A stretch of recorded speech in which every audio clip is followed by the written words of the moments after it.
नमस्कार, स्वागत है आपका। मैं हूं आपके साथ सपना दीपक मंदेशिया। बुलेटिन का आगाज करेंगे।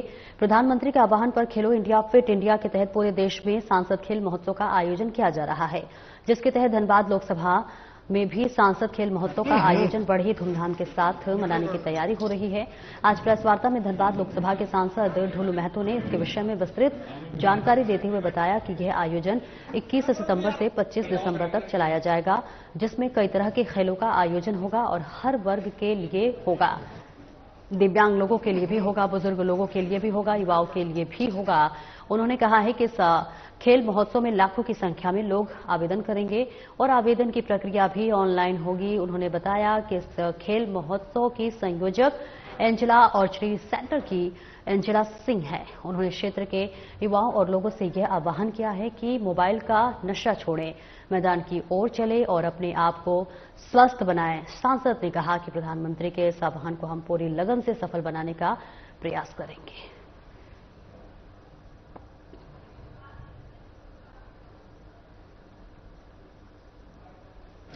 जो 12 अक्टूबर 2025 को बिरसा मुंडा धनबाद में इसका प्रारंभ होगा और इस खेल महोत्सव में युवा साथी लगभग लाखों की संख्या में भाग लेंगे। साथ ही नियम और खेल में भाग लेने वाले के जो ये है लिस्ट है, कौन कौन खेल इसमें होगा। इसमें फुटबॉल, बास्केटबॉल, वॉलीबॉल, कबड्डी, कुश्ती, जूडो, एथलेटिक्स, दौड़ एवं अन्य प्रतियोगिता, शतरंज, क्रिकेट, बैडमिंटन। दिव्यांगों के लिए भी किया जाएगा, बुजुर्गों के लिए भी किया जाएगा, ताकि हम लोग कैसे धनबाद लोकसभा क्षेत्र के तमाम खिलाड़ी और खेल प्रेमी को हम लोग फिट रखें और वो आगे बढ़े। राजधानी रांची के हरमोह स्थित आजसू केंद्रीय कार्यालय में पार्टी के केंद्रीय महासचिव सह पूर्व विधायक लंबोदर महतो आयोजित संवाददाता सम्मेलन को संबोधित किया।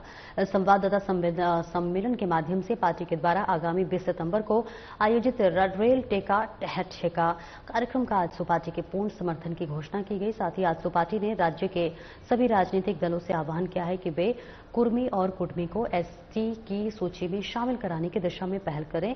पार्टी के पूर्व विधायक लंबोदर महतो ने संवाददाता सम्मेलन को संबोधित करते हुए कहा कि कुर्मी समाज की तरफ से आगामी 20 सितंबर को रेल टेका डहर छेका कार्यक्रम आयोजित किया गया है, जिसका आजसू पार्टी पूर्ण रूप से समर्थन करती है। उन्होंने कहा कि आजसू और भारतीय जनता पार्टी शुरू से कुर्मी को एसटी की सूची में शामिल करने की पक्षधर रही है।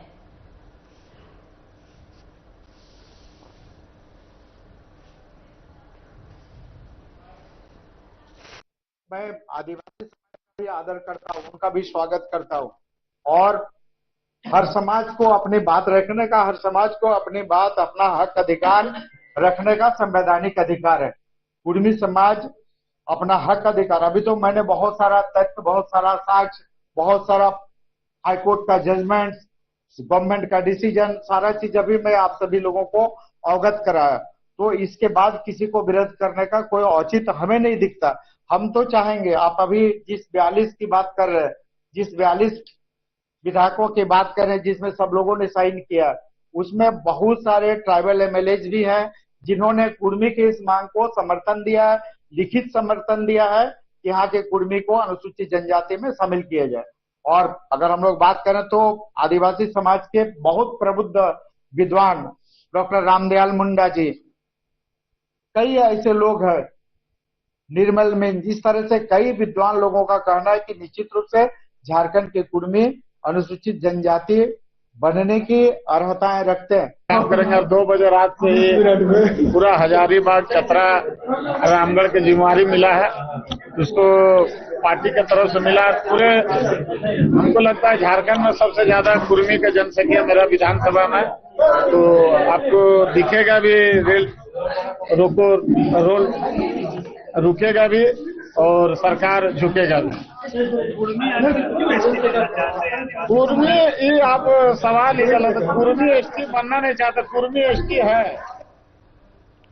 नवरात्रि में अब कुछ ही दिन शेष रह गए हैं, जिसे लेकर तैयारियां अंतिम चरण में है। हजारीबाग शहर में 50 वर्षों से पूजा अर्चना कर रही हुरहुर स्थित श्री श्री दुर्गा पूजा महासमिति इस वर्ष भी माता रानी की भव्य आराधना और पूजा के आयोजन में जुटी हुई है, जिसका जायजा लिया हमारे हजारीबाग संवाददाता प्रमोद खंडेलवाल ने। देखिए। देखिए, झारखंड के हजारीबाग की बात कर रहे हैं और कुछ ही दिन से सब रह गए नवरात्र के। लगातार विभिन्न पूजा पंडालों से हम अपने दर्शकों को रूबरू करवा रहे हैं। पूर्व में हमने दिखाया था शिवशक्ति दुर्गा पूजा समिति मटवारी का वो भव्य पंडाल, और आज हम पहुंचे श्री श्री दुर्गा पूजा महासमिति हुरहुर के इस भव्य पंडाल में, जो कि एक नाव नुमा एक भव्य पंडाल बनाया जा रहा है। कहाँ की आकृति है, क्या कुछ संदेश देना चाहता है ये भव्य पंडाल, यहाँ के कमेटी के लोग हैं, जानना चाहेंगे।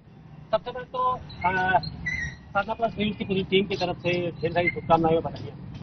कितने वर्षों से वो हो रहा है? सबसे पहले तो मैं साधना न्यूज के जितना भी श्रोतागण है, मैं उनको हार्दिक शुभकामना देता हूँ। और दुर्गा पूजा आने वाले हैं, अभी से मैं ये कहना चाहूँगा कि इस वर्ष आपका मंगलमय हो और हमारी पूजा समिति से जुड़े और हमारे कार्यक्रम में शामिल हो। और बात करते हैं कि कब से पूजा हमारी यहाँ हो रही है, तो 1965 से हमारी यहाँ पूजा चली आ रही है और लगातार जो है, केवल कोविड की बात करें तो कोविड छोटे रूप में हमने पूजा किया था, और उस वर्ष को छोड़ दें तो पूरे वर्ष हम लोग पूरे भव्यता के साथ हमने इस कार्यक्रम को और इस उत्सव को मनाया। क्योंकि जिस तरीके से भव्य पंडाल बनाया जा रहा है, हर एक वर्ष जनता को, आम लोगों के लिए नया नया रूप लेकर आ रहे हैं। इस बार क्या होगा? जी बिल्कुल, हर बार हम लोग एक नया करने का प्रयास करते हैं, और इस बार भी हम लोग जो है भव्यता के साथ आप लोग देख रहे हैं कि एक पंडाल का आकृति जो है धीरे धीरे ले रही है। यह जो पंडाल है वो ढाका के स्वामी मंदिर के थीम पर बेस्ड है, जिसमें से हम लोग नया क्या करने वाले हैं, नए लगभग 6 से 7 हम लोग नाव के आकार देने वाले हैं, और उसी नाव पर पूरा पंडाल जो है आपको देखने को मिलेगा। क्योंकि स्वाभाविक सी बात है, 50 वर्षों से, पिछले 50 वर्षों से पूजा अर्चना की जा रही है, नया नया प्रारूप दिया जा रहा है पंडाल को। उसी तरीके से अगर भीड़ की हम बात करें तो भीड़ को नियंत्रित करने के लिए महिलाएं पूरी तरीके की व्यवस्थाएं की है। जी बिल्कुल, हम लोग समिति के सदस्यों की पहली प्राथमिकता यही होती है कि जो भी श्रद्धालुगण हमारे यहाँ आए, उनको किसी भी तरह का समस्या का सामना नहीं करने पड़े। उसके लिए हम लोग क्या करते हैं कि लगभग 25 से 30 वॉलंटियर्स होते हैं, जो लगभग 10-10 मीटर पर खड़े होते हैं, हाथ में डंडे होते हैं, गले में आई कार्ड होते हैं, विसिल होते हैं, और दूर से इंडिकेशन देते हैं, जिसमें से हम लोग 2 वे में बात करें तो आने और जाने के लिए अलग लाइन की व्यवस्था करते हैं। और अगर हम लोग मंदिर में प्रवेश की बात करें तो वहाँ पर महिलाओं के लिए अलग प्रवेश द्वार होती है और पुरुषों के लिए अलग प्रवेश द्वार होती है। दर्शकों से क्या कुछ अपील करना चाहते हैं? दर्शकों को मैं यही बोलना चाहता हूँ, जिस तरीके से आपने अभी तक श्री श्री दुर्गा पूजा महासमिति गुरु हजारीबाग को देखते आए हैं, इस वर्ष भी आपसे हम निवेदन करेंगे कि आप हमारी समिति में आएं और इस भव्य पंडाल का आनंद लें। बिल्कुल स्वाभाविक सी बात है, उत्साह उमंग, क्योंकि कुछ ही दिन शेष रह गए नवरात्र के, और ये उत्साह उमंग जज्बा लोगों में, कार्यकर्ताओं में, समिति के पदाधिकारियों में साफ नजर भी आ रहा है। अपने दर्शकों को आने वाले नवरात्र की ढेर सारी शुभकामनाओं के साथ अपने कैमरामैन सहयोगी के साथ में प्रमोद खंडेलवाल, साधना प्लस न्यूज, हजारीबाग। उपायुक्त सह जिला दंडाधिकारी रांची मंजूनाथ भजंत्री द्वारा 18 सितंबर 2025 को कार्यालय कक्ष में आगामी दुर्गा पूजा 2025 और सड़क सुरक्षा के लिए अंतर विभागीय समन्वय से संबंधित बिजली विभाग, पथ निर्माण विभाग और पेयजल स्वच्छता विभाग के वरीय पदाधिकारियों के साथ अहम बैठक आयोजित की गई। इस बैठक में अपर जिला दंडाधिकारी विधि व्यवस्था, सभी कार्यपालक अभियंता और कनीय अभियंता विद्युत पथ निर्माण, पेयजल विभाग, जिला नजारत उप समाहर्ता डॉक्टर सुदेश कुमार उपस्थित रहे, जहां उपायुक्त ने संबंधित सभी पदाधिकारियों को सख्त निर्देश देते हुए कहा कि दुर्गा पूजा के दौरान श्रद्धालुओं की सुरक्षा सबसे अहम है, साथ ही उन्हें दर्शन में कोई कठिनाई न हो, इसके लिए निश्चित रूप से सुनिश्चित कर लें।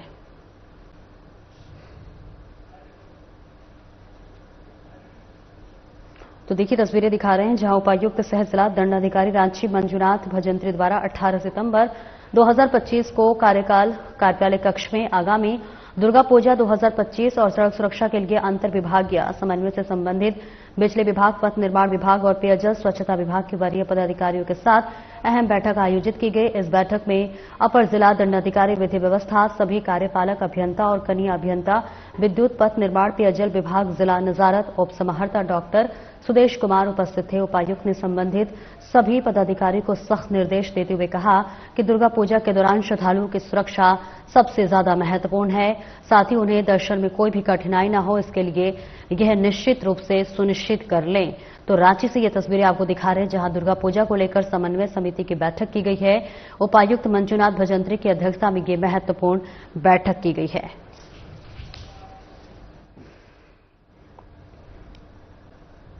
और आगे बढ़ेंगे, जहां Indian Institute of Coal Management यानी कि IICM कांके रांची में कार्यरत ठेका श्रमिकों की दयनीय स्थिति और उनके साथ हो रहे लगातार अन्याय के खिलाफ IICM श्रमिक संघ ने आज एक आपात बैठक कर तीव्र आक्रोश व्यक्त किया है। बैठक की अध्यक्षता संघ के अध्यक्ष अजय राय ने की। अजय राय ने बताया कि कोल इंडिया लिमिटेड के निदेशक मंडल ने ठेका श्रमिकों को बीमा, आवास, शिक्षा और स्वास्थ्य सुविधा देने का ऐतिहासिक निर्णय लिया था, लेकिन IICM प्रबंधन की उदासीनता के कारण आज तक इन सुविधाओं का जमीनी स्तर पर क्रियान्वयन नहीं हो पाया है। परिणाम स्वरूप श्रमिकों में गहरी नाराजगी व्याप्त है। तो Indian Institute of Coal Management यानी कि IICM कांके रांची में कार्यरत ठेका श्रमिकों की दयनीय स्थिति और उनके साथ हो रहे लगातार अन्याय के खिलाफ IICM श्रमिक संघ ने आज एक आपात बैठक कर तीव्र आक्रोश व्यक्त किया, जहां बैठक की अध्यक्षता संघ के अध्यक्ष अजय राय ने की। अजय राय ने बताया कि कोल इंडिया लिमिटेड के निदेशक मंडल ने ठेका श्रमिकों को बीमा, आवास, शिक्षा और स्वास्थ्य सुविधा देने का ऐतिहासिक निर्णय लिया था, लेकिन IICM प्रबंधन की उदासीनता के कारण आज तक इन सुविधाओं का जमीनी स्तर पर क्रियान्वयन नहीं हो पाया है। परिणाम स्वरूप श्रमिकों में गहरी नाराजगी व्याप्त है। राज्य से ये तस्वीरें आपको दिखा रहे हैं, जहां IICM में ठेका श्रमिकों का शोषण अब बर्दाश्त नहीं। 15 दिनों में मांग पूरी करने की चेतावनी दी गई है। इसके साथ ही मांग पूरी नहीं होने पर आंदोलन की चेतावनी दी गई है। तो Indian Institute of Coal Management यानी कि IICM कांके रांची में कार्यरत ठेका श्रमिकों की दयनीय स्थिति और उनके साथ हो रहे लगातार अन्याय के खिलाफ IICM श्रमिक संघ ने आज एक आपात बैठक कर तीव्र आक्रोश व्यक्त किया। बहुत सारी समस्याएं जो है मजदूरों का है, ठेका मजदूरों का है। यहाँ पर किसी को ये ग्रेजुएटी बोनस नहीं दिया जा रहा। वहीं पर अभी तक जो वेतन भुगतान है वो नहीं हो पा रहा है। मतलब यहाँ की गरिमा को एकदम पूरी तरह खत्म करने का यह प्रयास हो रहा है। और निश्चित तौर पर यहाँ के जितने जो अधिकारी है, पदाधिकारी हैं, उनको से ये सोचना है, कोल इंडिया को यह सोचना है कि जिस तरीके से 1994 से लगातार ये लोग यहाँ पर कार्यरत हैं, लेकिन इनके लिए सुप्रीम कोर्ट का कोई आदेश जो है वो यहाँ मान्य नहीं होगा। कोल इंडिया का जो आदेश है वो मान्य नहीं होगा। जो आज यहाँ पर कोल वेजेज मिलना चाहिए था वो इनको नहीं मिल पा रहा है। जो अन्य जो सुविधाएं जो कोल इंडिया की तरफ से प्रोवाइड जो होता है ठेका मजदूरों को, वो इनको प्रोवाइड नहीं हो रहा है। और आगे बढ़ेंगे, जहां लातेहार सदर प्रखंड से महज 15 किलोमीटर की दूरी पर अवस्थित आदिवासी बहुल टेमकी ग्राम में चली आ रही रीति रिवाज और को निभाने के लिए जितिया पर्व के उपरांत आदिवासी जितिया अजरा मेला का आयोजन आदिकाल से होता हुआ चला आ रहा है। जहां आपको बता दें, आयोजित इस मेले में आदिवासी समाज के दूर दराज से बसे आदिवासी ग्रामीण एकजुट होते हैं, नाच गान करते हैं, खाते पीते हैं और एक दूसरे का हाल जानते हैं। आयोजित इस मेले में विगत कुछ वर्षों से आधुनिकता प्रवेश कर रही है और ऐसे में जहां व्यवसाय चौमिन, चिली जैसे फास्ट फूड की दुकान सजाते हैं, जिसे देखकर आदिवासी बच्चे आकर्षित होकर अपने परिजनों से खाने के लिए दवा बनाते हैं। ऐसे में ठीक यही हुआ। बीते मंगलवार को टिमकी ग्राम में जितिया जत्रा मेला का आयोजन किया गया था। मेले के उपरांत दूसरे दिन बुधवार को आदिवासी समुदाय के लोग अपने अपने गांव में नाच गान कर रहे थे। इसी दौरान 5 से 6 वर्ष के छोटे आदिवासी बच्चे कुल 35 दुकान में बिक रहे चाउमीन खरीदकर खाने से बीमार हो गए। बच्चे लगातार उल्टी करने लगे। परिजन ने आनन फानन में लातेहार सदस्य अस्पताल बुधवार रात्रि 8 बजे के करीब लाया गया, जहां बच्चों को अस्पताल में भर्ती कराया गया। इलाज जारी है उनका। और ऐसे में मामले पर गुरुवार किसी सुबह 11 बजे सदर अस्पताल लातेहार के चिकित्सक जेपी जायसवाल ने बच्चा रोग विशेषज्ञ ने बताया कि बच्चे अब नॉर्मल हो चुके हैं, सभी की स्थिति सामान्य है, जल्द ही छुट्टी दे दी जाएगी।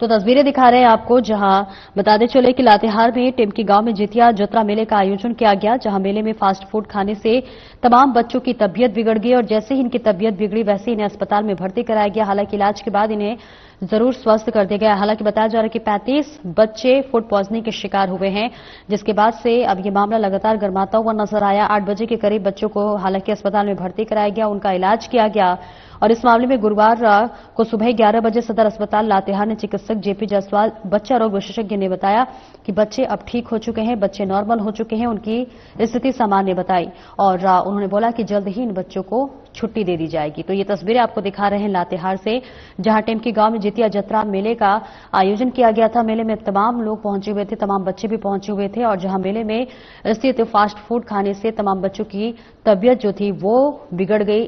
कम से कम यहां 35 बच्चे फूड पॉइजनिंग के शिकार हो गए, जहां तबीयत बिगड़ते ही उन्हें सदर अस्पताल लातेहार में भर्ती कराया गया, जहां उनका इलाज किया गया और जो डॉक्टर ने बताया कि जल्द ही इन्हें छुट्टी दे दी जाएगी।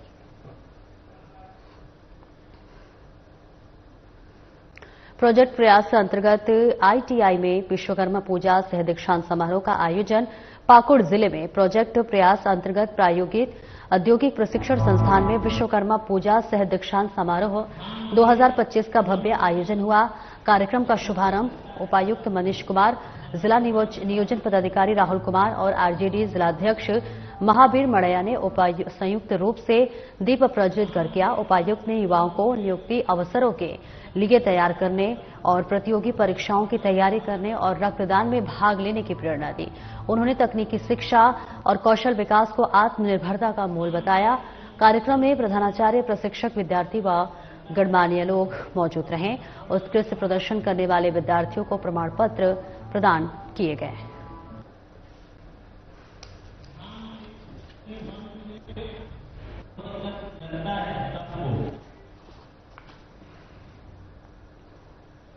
मारवाड़ी अग्रवाल समाज के द्वारा प्रतिवर्ष की तरह इस वर्ष भी महाराज अग्रसेन जयंती बड़े ही हर्षोल्लास और धूमधाम के साथ मनाई जाएगी। समाज की तरफ से आयोजित इस महोत्सव की शुरुआत गुरुवार को अग्रसेन भवन में दीप प्रज्वलन और पुष्पांजलि अर्पण के साथ हुआ।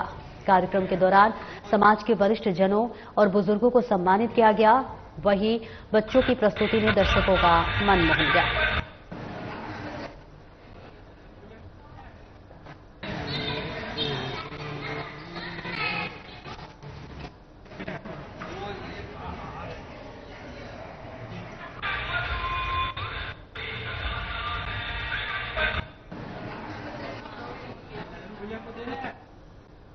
जामताड़ा जिले के नरायणपुर थाना क्षेत्र से बड़ी वारदात की खबर सामने आई है। गिरिडीह जिला के अहिल्यापुर निवासी एक व्यापारी से लाखों रुपए की लूट की गई है। यह घटना चंपापुर पंचायत अंतर्गत दीवाना मोड़ दक्षिण बहल के पास लगभग रात 9 बजे से 9:30 बजे के बीच की बताई जा रही है। सूत्रों के अनुसार शिबुवाडीह अहिल्यापुर निवासी व्यापारी ईदुर अंसारी से 3 अज्ञात अपराधियों ने 1,34,000 रुपए छीन लिए और मौके से फरार हो गए। घटना की सूचना मिलते ही नरायणपुर थाने की पुलिस सक्रिय हो गई है और अपराधियों की गिरफ्तारी के लिए छापेमारी अभियान शुरू कर दिया गया है।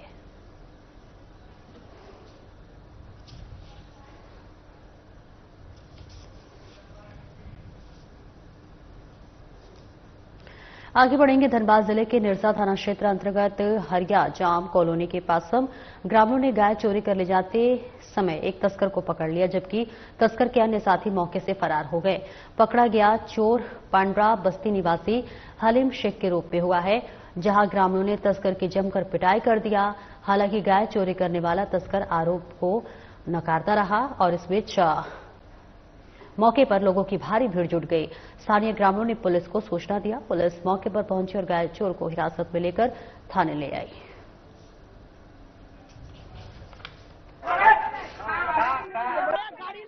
अच्छा, हम बोले कि कहाँ से आ रहे हैं, मेरा 2 गाय चोरी हो गया।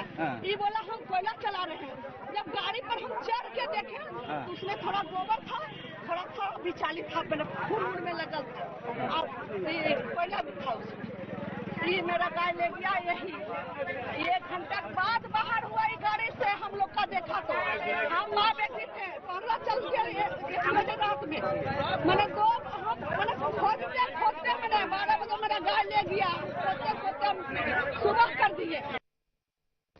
कोडरमा के तिलाया डैम ओपी क्षेत्र में एक दिल दहला देने वाली घटना सामने आई है। तिलाया डैम ओपी क्षेत्र के हड़ाही पंचायत के चमगोदू खुर्द निवासी 30 वर्षीय गोवर्धन साव उर्फ मोदी साव का शव पुलिस ने तिलैया डैम ओपी अंतर्गत जमकट्टी के सिंगारडीह खेल मैदान से बरामद किया है। वहीं घटना को लेकर पुलिस अधीक्षक अनुदीप सिंह ने बताया है कि परिजनों की शिकायत पर पुलिस जांच में पता चला है कि मृतक की पत्नी बबीता देवी ने अपने प्रेमी अजय पासवान और उसके चचेरे भाई अनिकेत पासवान की मदद से अपने पति की हत्या करवा दी। क्षेत्र में एक जमकट्टी गांव है, वहां पर एक अज्ञात लाश मिली थी कल सुबह में।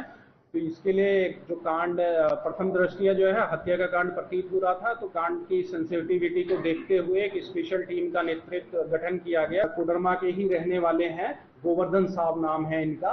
तो इनकी जो पत्नी है उनके द्वारा ही इनकी हत्या कराई गई थी अपने प्रेमी के साथ मिलके। प्रेमी का नाम अजय है जो पास ही में रहता था, और पत्नी के द्वारा अपने इस प्रेमी से मिलके अजय पासवान से मिलके, और इस घटना में एक नीतीश कुमार भी शामिल है जो अजय पासवान का भाई लगता है, जो जमकट्टी, और वहां पे इन्हें शराब पिलाई गई। और शराब पिलाने के बाद जब ये बेहोश मतलब नशे में हो गए तब गमछी से इनका गला घोटा गया, और उसके बाद जब ये बेहोश टाइप हो गए तो एक पत्थर से, भारी पत्थर से इनका सर जो है वो कूच दिया गया। द्वारा इन्वेस्टिगेशन के क्रम में वो सिम जो है वो अभियुक्त के पास से बरामद कर लिया गया है। साथ ही घटना में प्रयुक्त जो मोटरसाइकिल थी वो भी बरामद कर ली गई है। और गुरुवार को धनबाद पुलिस को बड़ी सफलता मिली है। पुलिस ने एक युवक को लोडेड कट्टा के साथ गिरफ्तार किया है। इस मामले की जानकारी बाघ मारा एसडीपीओ पुरुषोत्तम कुमार सिंह ने प्रेस वार्ता कर दी है, जहां आपको बता दें कि एसडीपीओ ने बताया है कि गुप्त सूचना के आधार पर की गई कार्रवाई में पुलिस ने आरोपी को धर दबोचा। तलाशी के दौरान उसके पास से एक देसी कट्टा लोडेड अवस्था में बरामद किया गया है। आरोपी के खिलाफ आर्म्स एक्ट के तहत मामला दर्ज कर कानूनी कार्रवाई शुरू कर दी गई है।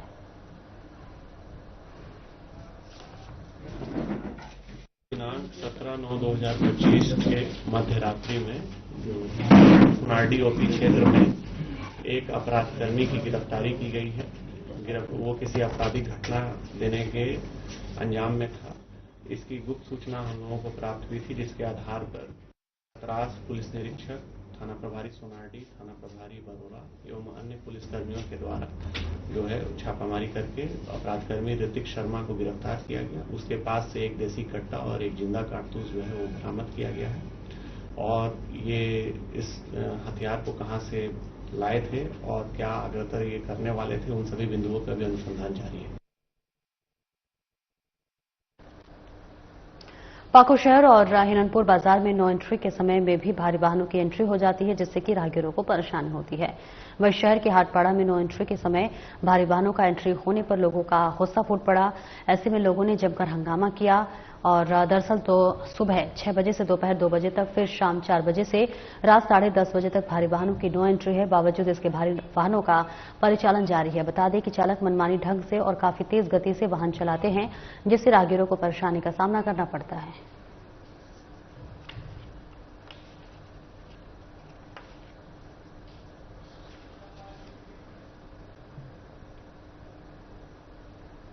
साहिबगंज जिले के सूर्या सुपर स्पेशलिटी हॉस्पिटल के में इलाजरत महिला की मौत के बाद अस्पताल परिसर में जमकर हंगामा देखने को मिला। दरअसल घटना को लेकर बताया जा रहा है कि सोमवार को उसे प्रसव के लिए अस्पताल में भर्ती कराया गया था और इसके बाद रिंकी देवी ने जुड़वा बच्चे को जन्म दिया।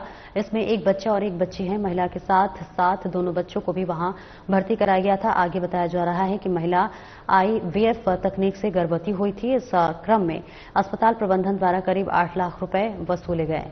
महिला के जेठ रंजन यादव ने अस्पताल के चिकित्सक पर लापरवाही का आरोप लगाया है। उनका कहना है कि अस्पताल झोलाछाप चिकित्सकों के भरोसे चल रहा है।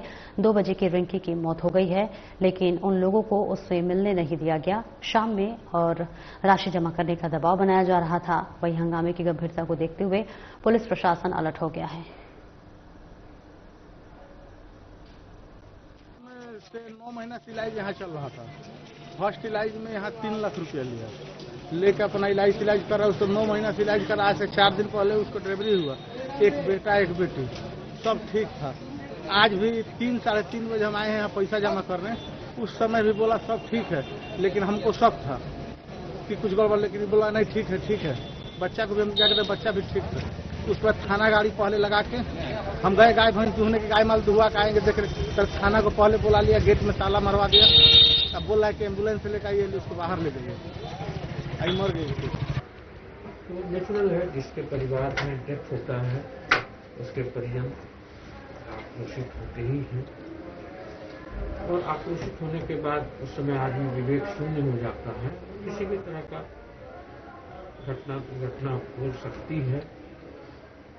ये अस्पताल साहेबगंज का है, मेरा नहीं है, आप लोगों का है। हर क्षण हम लोग तैयार रहते हैं अपनी सेवा देने के लिए। तो हम लोग भगवान नहीं हैं, डॉक्टर हैं। ऑपरेशन करते हैं, ईश्वर पर छोड़ देते हैं। बैठ करे बैदागरी, ईश्वर करे भलाई। लेकिन ईश्वर की इच्छा नहीं थी उसको बचाने की, नहीं बच पाई। हम उसके लिए दुख प्रकट। फिलहाल इस बुलेटिन में इतना ही। नमस्कार।